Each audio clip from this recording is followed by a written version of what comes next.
में मतलब लगभग 20,000 बार सांस लेते हैं, पर शायद ही कभी इस पर सोचते हैं ना। बिल्कुल नहीं। ये तो बस चलता रहता है। हाँ, ये हमारे शरीर का एक ऐसा ऑटोमेटिक फंक्शन है जो बस है। आज हमारे पास श्वसन तंत्र यानी रेस्पिरेटरी सिस्टम पर कुछ बड़े दिलचस्प स्रोत हैं।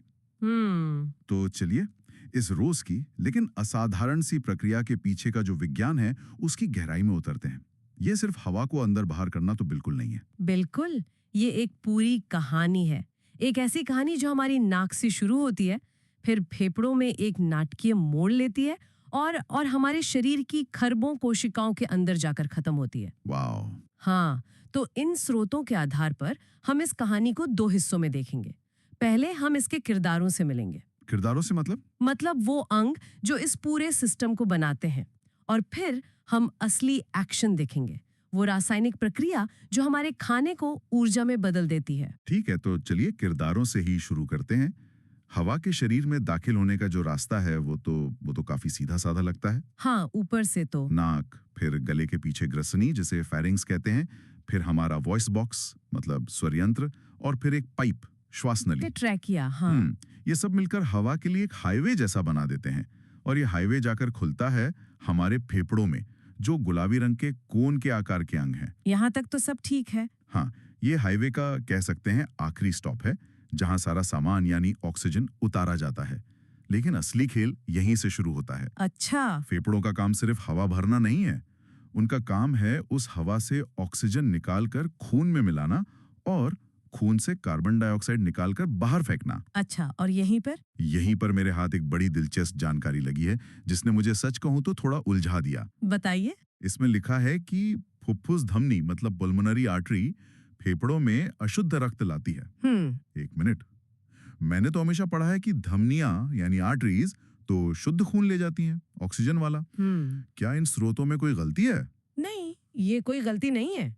और यही यही हमारे शरीर के डिजाइन की खूबसूरती है। अच्छा। आमतौर पर आपकी बात बिल्कुल सही है। धमनियां ऑक्सीजन वाला खून ही ले जाती हैं, लेकिन दिल और फेफड़ों के बीच एक खास सर्किट चलता है। ओके। उस सर्किट में ये नियम पलट जाता है। फुफ्फुस धमनी शरीर की इकलौती ऐसी धमनी है जो ऑक्सीजन रहित यानी अशुद्ध खून को दिल से फेफड़ों तक लाती है। ताकि वो साफ हो सके। बिल्कुल, ताकि वो साफ हो सके। और फिर फुफ्फुस शिरा पल्मोनरी वेन उस ताजे ऑक्सीजन से भरे खून को वापस दिल तक ले जाती है। जी, ताकि दिल उसे पूरे शरीर में पंप कर सके। तो ये एक तरह का वीआईपी ट्रीटमेंट है जो सिर्फ फेफड़ों को मिलता है। बिल्कुल, आप इसे शरीर के सिस्टम का एक बहुत ही स्मार्ट अपवाद कह सकती हैं।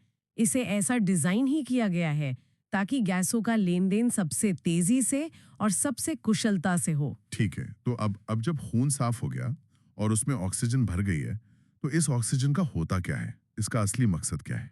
अब हम कहानी के दूसरे और सबसे रोमांचक हिस्से पर आ गए हैं।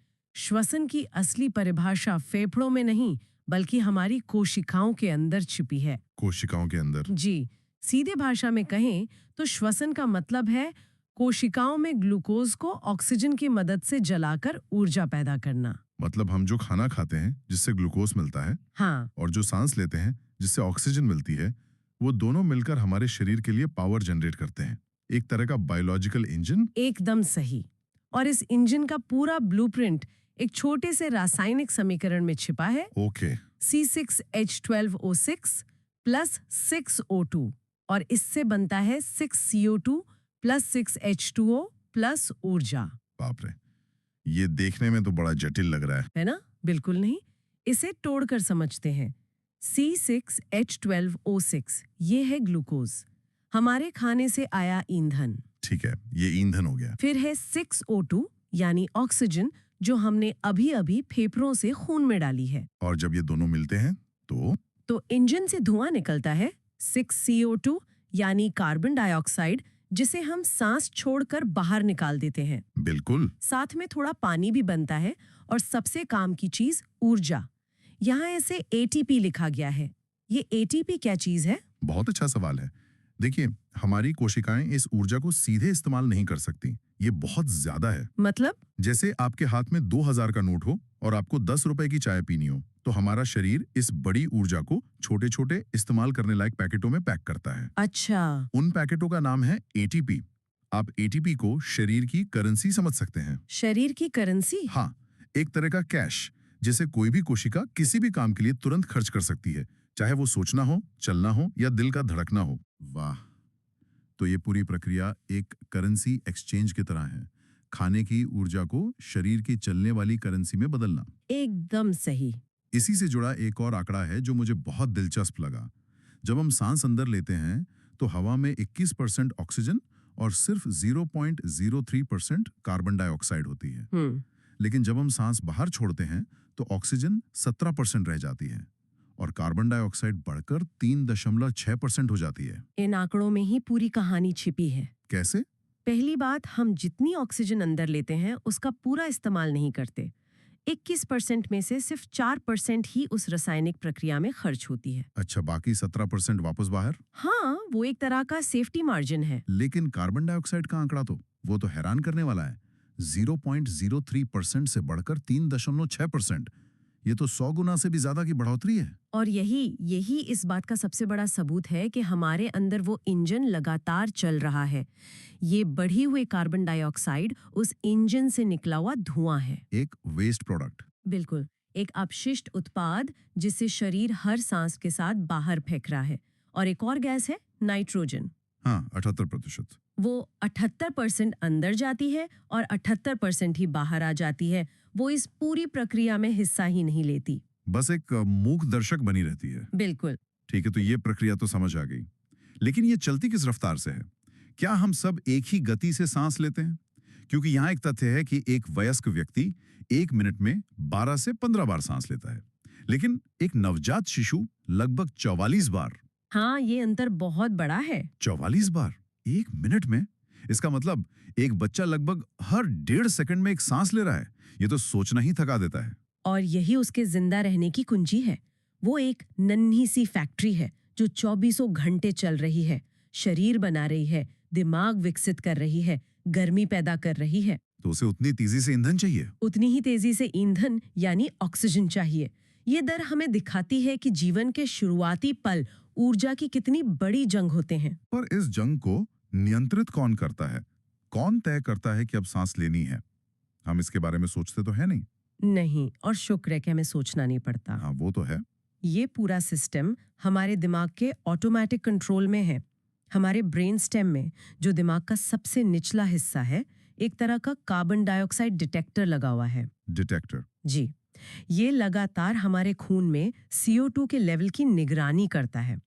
जैसे ही CO2 का लेवल एक तय सीमा से बढ़ता है, ये तुरंत हमारे डायाफ्राम और पसलियों की मांसपेशियों को सिग्नल भेजता है, ठीक है, अब सांस लो। इसीलिए हम सांस लेना भूल नहीं सकते। चाहे कितनी भी कोशिश कर ले, नहीं भूल सकते। तो दिमाग सिग्नल देता है, हम सांस लेते हैं और ऑक्सीजन फेफड़ों तक पहुंच जाती है।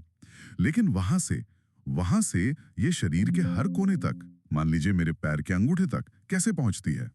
इसके लिए हमारे खून में एक खास डिलीवरी सर्विस है और उस सर्विस के हीरो का नाम है हीमोग्लोबिन। हीमोग्लोबिन? हाँ। यह लाल रक्त कोशिकाओं में पाया जाने वाला एक प्रोटीन है और इसकी मात्रा लगभग 15 ग्राम प्रति 100 मिलीलीटर खून होती है। तो हीमोग्लोबिन एक तरह का डिलीवरी ट्रक हुआ। बिल्कुल सही एनालॉजी है।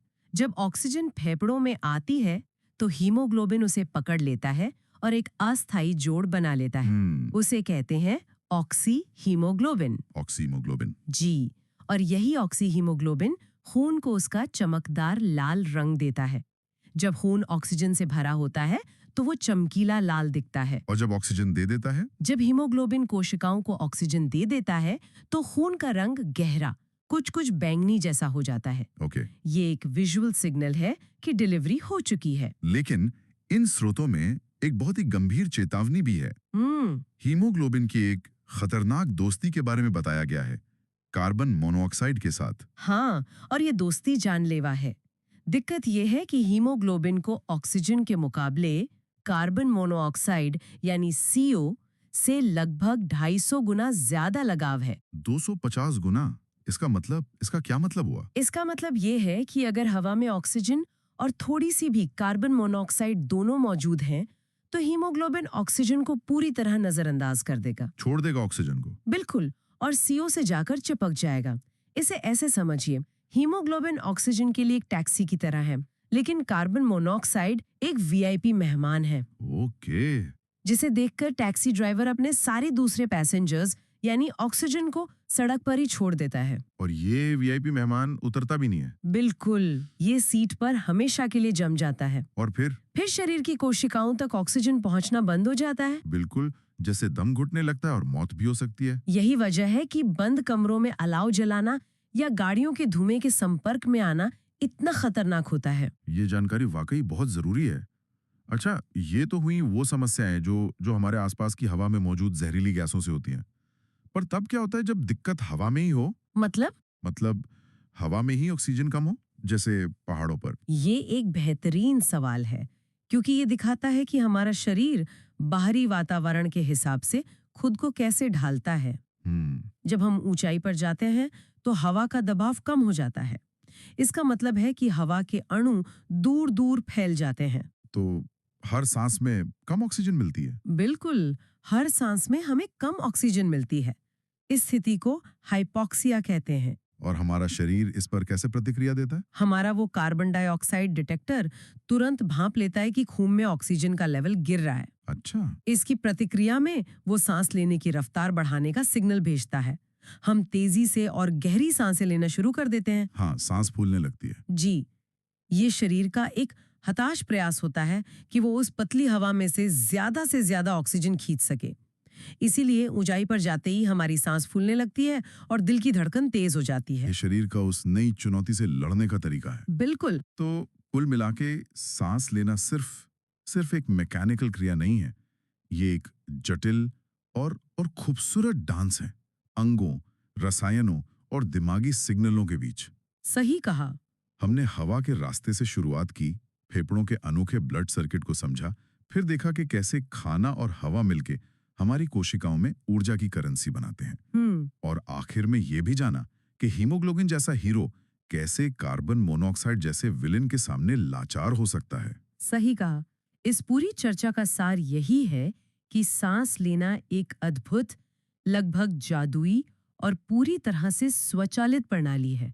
ये भौतिकी, रसायन विज्ञान और जीव विज्ञान का एक ऐसा संतुलन है जो हर पल हमारी जानकारी के बिना हमें जिंदा रखे हुए हैं। ये वाकई में सोचने वाली बात है कि हमारे अंदर कितना कुछ चलता रहता है जिसके बारे में हमें पता भी नहीं होता। हाँ, और यहीं पर मैं एक विचार छोड़कर जाना चाहूंगी। जरूर। हमने बात की कि ये पूरी प्रक्रिया हमारे दिमाग के ऑटोमेटिक कंट्रोल में है। हाँ। लेकिन हम ये भी जानते हैं कि हम अपनी सांस को कुछ हद तक अपनी मर्जी से नियंत्रित भी कर सकते हैं। हम उसे रोक सकते हैं, योगा या प्राणायाम में उसे धीमा या तेज कर सकते हैं। सही बात है। ये दोहरा नियंत्रण, एक ऑटोमेटिक और दूसरा हमारी इच्छा पर निर्भर, हमारे मन और शरीर के गहरे रिश्ते के बारे में क्या बताता है? हमारे शरीर की सबसे जरूरी जीवन देने वाली प्रक्रिया पर हमारा इतना सीधा कंट्रोल क्यों है? ये एक ऐसा सवाल है जिस पर आगे सोचा जा सकता है। बिल्कुल।